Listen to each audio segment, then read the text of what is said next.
Welcome to Raghubar log. இன்றைக்கி வந்து காலையில் நான் வீடியோ ஒன்று போட்டிருந்தேன். லென்ஸ் வந்து வேலூர் போயிருந்தேன். விதைகள் திருவிழாவுக்கு வந்து போயிருந்தேன். அதாவது கிழங்கு திருவிழா நடக்குதுன்ட்டு நேற்று போயிருந்தேன். வேலூர் போயிருந்தேன். 4வது வருஷம் அந்த கிழங்கு திருவிழா. பாரம்பரிய வகைகள் நிறைய எடுத்து வந்து வச்சுருந்தாங்க. பார்க்கும்போது ரொம்ப சந்தோஷமாக இருந்தது. பரவாயில்ல, அதாவது நம்மளுடைய பாரம்பரிய உணவை வந்து விட்டு கொடுக்கக்கூடாது, அதை அழிக்க விட மாட்டேன் அப்படின்ற ஒரு கெத்தில் வந்து நிறைய விவசாயிகள் பண்ணுறாங்க.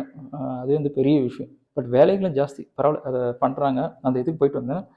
காலைல வீடியோ ஒன்று பார்த்துருந்தேன். என்ன வீடியோ அப்படின்னு பார்த்தீங்கன்னா, ஒரு பையனை போட்டு ஒரு லேடி செம்மடி அடிக்கிறாங்க. சொல்லுவியா சொல்லுவியா சொல்லுவியான்னு. அப்புறமா அவங்களே ஒரு வீடியோவும் போட்டிருந்தாங்க. என்ன அப்படின்னு பார்த்தீங்கன்னா, அந்த 2 லேடிங்க பைக்கில் போயிருக்காங்க போல இருக்கு. இந்த பசங்க சின்ன பசங்க தான். என்ன பண்ணுறாங்கன்னா, அவங்கக்கிட்ட போய் அசிங்கமாக 3 பேர்ட் வேர்ட்ஸ் வந்து அவங்க அந்த வார்த்தையை அவங்க சொல்லலை. ரொம்ப மட்டமான ஒரு வார்த்தையை வந்து சொல்லிட்டு போயிட்டாங்களாம். அவங்க விடக்கூடாது. வேறு எதனா லேடிஸாக இருந்தால் கூச்சப்பட்டு ஒரு மாதிரி அப்படி நின்றுட்டு இருப்பாங்க. அவங்க கொஞ்சம் போல்டு லேடிஸ், பயப்படவே இல்லைங்க. நீங்கள் இந்த வீடியோவில் பார்க்குறீங்களா, அதுதான் அந்த வீடியோ. தைரியமாக அவங்கள ஃபாலோ பண்ண போயிட்டு நிற்க வச்சு, அவனுக்கு மேலே தப்பு, நான் கூட ஃபஸ்ட்டு அவங்க மேலே தப்பு இல்லையோன்னு நினச்சேன். அம்மா பார்த்தா அந்த தப்பு பண்ணவே தான் அவனுங்க மூஞ்ச முடியும். அக்கா ஃபோட்டோ எடுக்காதீங்க, வீடியோ எடுக்காதீங்க அப்படின்றான். இப்படியே ஒரு லேடிஸ் கிட்ட நடத்துக்குவாங்க. நான் கேட்குறேன், அவனை பெற்றதும் ஒரு பொண்ணு தான், கூட பிறந்ததும் ஒரு பொண்ணு தான், இப்படியா லேடிஸ் கிட்டலாம் நடப்பாங்க? ஐயோ அப்பா, பார்க்கும்போது என்னடா இந்த காலத்து பசங்க இப்படி இருக்காங்களே அப்படின்னு தோணுதுங்க. ஆனால் உண்மையிலேயே அந்த லேடிஸ் வந்து தைரியமாக பாராட்டணும்.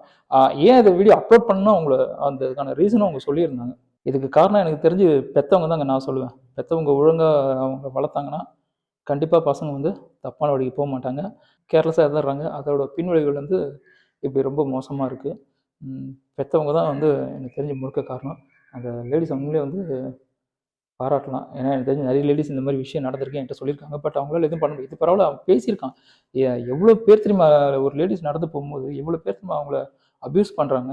நிறைய பேர் அவங்க சொல்கிறது இல்லை. சரி, அசிங்கப்பட்டு அவங்களுக்குள்ளேயே அழுது, அதில் தான் சில பேர் ஆம்பளைங்கனாலே பக்கத்தில் வந்தாலே ரொம்ப பயப்படுறாங்க. எவ்வளோ தைரியம் இருக்குங்க. இல்லை, வயசில் பெரியவங்க இவங்ககிட்டயே இவனுங்க இப்படி நடந்திருக்காங்கன்னா எவ்வளோ பொண்ணுங்கிட்ட எப்படிலாம் நடந்திருப்பானுங்க. இதெல்லாம் முதல் தடவை பண்ணுறவங்களாம் பண்ணுற டைப்பே கிடையாது. இவனுங்களாம் பல தடவை பண்ணியிருப்பானுங்க. சரி, மாட்டலேன்ற ஒரு தைரியத்தில் பண்ணியிருப்பாங்க. இப்போ மாட்டிக்கினானுங்க. சரி, இந்த விஷயத்தை பற்றி சொல்லணும்னு தோணுச்சு, அதுதான் சொன்னேன். பட் லேடிஸ் எல்லாம் வந்து தைரியமாக இருங்க, எதுக்கும் பயப்படாதீங்க. ஏன்னா இப்போ நிறைய மீடியா இருக்குது. நம்ம சொல்கிறத கேட்குறது நிறைய ஆளுங்க இருக்காங்க நம்ம சைடு பேசுகிறதுக்கு. அதனால் சொன்னேன். சரி, ஓகே.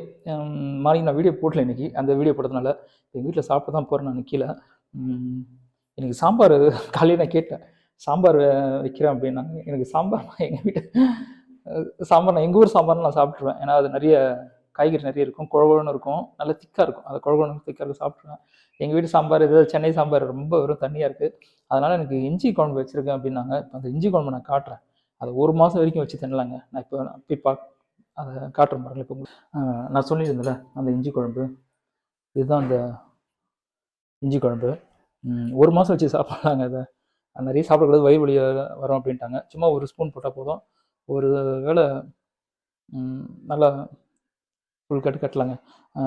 என்ன ஒன்று, இதில் ஒன்று நல்லா ஜீரணம் ஆகிடுங்க இந்த இஞ்சி குழம்புல. இதோட அதேமாதிரி தக்காளி ஒன்று செய்வாங்க, அதுவும் அப்படி தான் 1 மாதம் வச்சு சாப்பிட்லாம். கிடவே கிடாது, நல்லாயிருக்கும். என்ன ஒன்று, இதில் தண்ணி படக்கூடாதுன்னுவாங்க, அதுதான் ஒன்று இதில் இஞ்சி குழம்பு. நான் சாப்பாடில் போட்டு காட்டுறேன் நான் உங்களுக்கு, எப்படி இருக்குன்னு பாருங்கள். பாருங்கள், சும்மா 1 ஸ்பூன் போதும். நிறைய உதவியாக வயிறு வலிக்கும் அப்படின்னு, ஏன்னா வெயில் சீசன் வேறு ஆரம்பிச்சிருச்சு. 1 ஸ்பூன் போதும்.